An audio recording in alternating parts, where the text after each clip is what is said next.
किसी भी जॉब के लिए एग्जाम जब क्वालिफाई करते हो, कोई भी एग्जाम जब क्वालिफाई करते हो, तो एग्जाम को क्वालिफाई करना ये सिंपल मतलब इजीएस्ट वे नहीं है कि हम एग्जाम को क्वालिफाई करेंगे। एक तो तुम्हारा होता है डॉक्यूमेंट वेरिफिकेशन एग्जाम क्वालिफाई करने के बाद, इसको डीवी बोलते हैं। एक मोस्ट इंपोर्टेंट चीज होता है पुलिस वेरिफिकेशन, जो बहुत ही ज्यादा जरूरी है, बहुत इंपॉर्टेंट है। किसी भी गवर्नमेंट एग्जाम अगर आप क्वालिफाई कर रहे हैं और आपकी इच्छा है कि आप गवर्नमेंट एग्जाम को क्वालिफाई करके गवर्नमेंट एम्प्लॉय बने, उसके लिए आपका प्रीवियस जो भी मतलब आपका कैरेक्टर है, स्टेटस जिसको आप कहते हैं, आपका कैरेक्टर सर्टिफिकेट जो है, मतलब आपका कैरेक्टर है वो क्लीन होना चाहिए, ठीक है, एकदम साफ सुथरा होना चाहिए। जैसे कि देखो अभी के समय में क्या पहले क्या होता था, तो एफआईआर वगैरह होता था पहले, तो एफआईआर क्या है, फर्स्ट इंफॉर्मेशन रिपोर्ट। तो जो पहले एफआईआर होता था उसमें क्या होता था कि चीजें पहले हो जाती थी, क्योंकि सारी चीजें ऑफलाइन होती थी, खाता पेज टाइप का पेज होता था।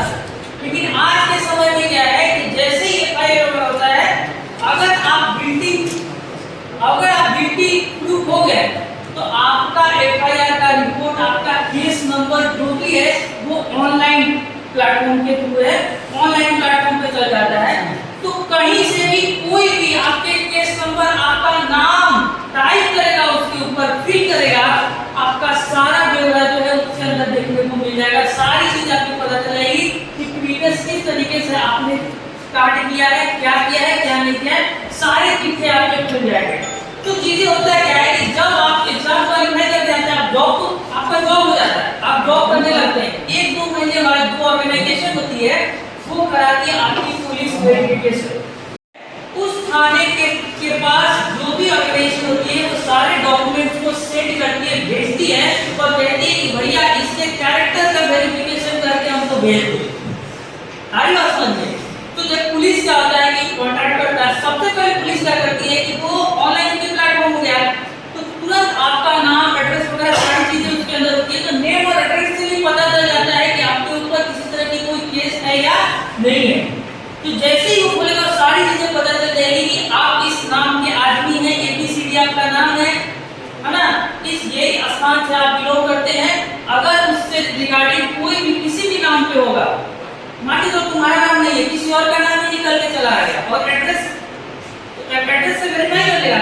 अगर एड्रेस से हो गया समझ जाएगा कि तुम ही हो, तो तुम्हारे घर पे पहुंच जाएगा वेरिफिकेशन करने के लिए, तो उसको आइडिया लग जाएगा कि भाई ये चीजें तो ये गिल्टी पर्सन है, तो तुरंत रिपोर्ट बना के भेज देगा कि भैया ये जो पर्सन तो आपके ऑर्गेनाइजेशन में काम कर रहा है ये एक गिल्टी पर्सन है, इसके ऊपर एफआईआर है, इस तरह के केसेस हैं, ठीक है। तो इन सब चीजों से बचने के लिए मैं आपको सजेस्ट करूंगा कि आप जो है किसी भी तरह का कोई दाग अपने करियर के ऊपर ना लगाएं, नहीं तो इसका पछतावा अभी नहीं जाके आपको बाद में देखने को मिलेगा और बहुत दूर होता है, बहुत तकलीफ होगी। जब देखो अभी ये क्या है, कॉम्पिटिटिव एनवायरनमेंट, 1000 वैकेंसी निकलती है तो 10 लाख 20 लाख लोग फॉर्म भरते क्यों भरते हैं, 20 लाख सब कॉम्पिटिटिव एनवायरनमेंट है, 20 लाख से भी ज्यादा लोग फॉर्म भरते। अभी प्योन की वैकेंसी आई थी उसमें 25 लाख के आसपास लोग फॉर्म भरे थे, PhD होल्डर ने फॉर्म भरा था। तुम सोच सकते हो कि बेरोजगारी किस लेवल पे है। और उसके बावजूद भी जाकर के मान के चलो 1000 वैकेंसी निकलती है और उसमें जो है 10 लाख लोग 20 लाख लोग फॉर्म भरते हैं, मान के चलो 10 लाख लोग फॉर्म फिल कर रहे हैं और उसको क्वालिफाई करके तुम एक सीट ले लेते हो और बाद में पता चलता है कि तुम्हारे ऊपर तो भाई हमने जब पढ़ाई कर रहे थे तभी एफआईआर था तेरे ऊपर और उसकी वजह से तुम्हारा अगर जॉब रह जाता है तो कितनी तकलीफ होगी तुम्हें खुद सोच सकते हो। जो सब लोग है ना जी, बहुत तकलीफ होगी। अगर उसके बाद में 1-2 महीने ज्वाइन करने के बाद अगर तुम्हारी जॉब छीन ली जाती है तो तुम्हें और तकलीफ होगा, ठीक है। देखो पुलिस लाइन में बहुत ही सिंपल वे पे हो जाता है। जैसे मान के चलो तुम गिनती नहीं हो, पुलिस ने तुरंत ऑनलाइन चेक कर लिया, तुम्हारा नाम वगैरह नहीं है, तो आसानी से आएगा तुम्हारे घर पे, तुमसे बात करेगा। तुम नहीं होगे तुम्हारे मम्मी पापा कोई भी होंगे, भाई बहन तुमसे बात करेगा, चाय पानी नाश्ता पानी करेगा, तो जनरल प्रोसेस होता है करेगा, उसके बाद लिख के दे देगा कि इसका कैरेक्टर एकदम क्लीन है, फिर आराम से अपना तुम जॉब करते रहो, किस तरह की कोई परेशानी नहीं होगी। अगर तुम गवर्नमेंट एम्प्लॉय बनना चाहते हो तो, क्योंकि गवर्नमेंट एम्प्लॉय होने के लिए सबसे पहले तुम्हें करप्ट फ्री होना चाहिए। अगर तुम ही करप्ट रहोगे तो फिर तुम कैसे जनरल पब्लिक सर्विस दोगे, पब्लिक सर्विस कभी दे पाओगे, कभी पॉसिबल है नहीं।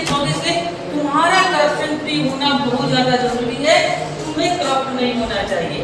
तो ये जनरल इंफॉर्मेशन थी कि भाई चलो ठीक है, चीजें कैसे हम लोग कंप्लीट करते हैं, पुलिस वेरिफिकेशन कितना इंपॉर्टेंस रखता है और हमारे करियर के लिए कितना इंपॉर्टेंस है, तो इन सब बातों को जरूर से जरूर आप ध्यान रखेंगे। ठीक है, ये चीजें आप ध्यान रखेंगे और आपको हमेशा ध्यान रखना है। ऐसा नहीं है कि आज की चीजों को, चलो देखो मैं ही कहता हूँ गलतियां होती रहती है, कोई बहुत बड़ी चीजें नहीं है। जब हम यंग होते हैं और लाइफ चलती रहती है तो थोड़ी बहुत गलतियां होती है, हम लोग से भी हुई है, तुम लोग से भी होती है, लेकिन इसको इतना मेजर नहीं क्रिएट करो कि तुम्हारा करियर फिर दांव पे लग जाए। क्योंकि जीवन रहेगा तो पैसा रहेगा, पैसा रहेगा तो मस्ती रहेगा। अब ये नहीं कहते हैं कि पैसा ही सब कुछ है, भगवान से भी बड़ा है, लेकिन मैं ये जरूर कहूंगा कि ये भगवान जितना ही बड़ा है, ये भोजपुरी फिल्म में डायलॉग मारी गई थी निरहुआ के द्वारा। ठीक है, मेरा अपना नहीं है, निरहुआ का है। ठीक है, लेकिन मैं आपको यहाँ बता रहा हूँ ये बहुत ही जरूरी चीज है। सही बात है कि पैसा भगवान नहीं है, लेकिन पैसा भगवान से छोटा भी नहीं है। सारी बात में money is important, no money no Honey.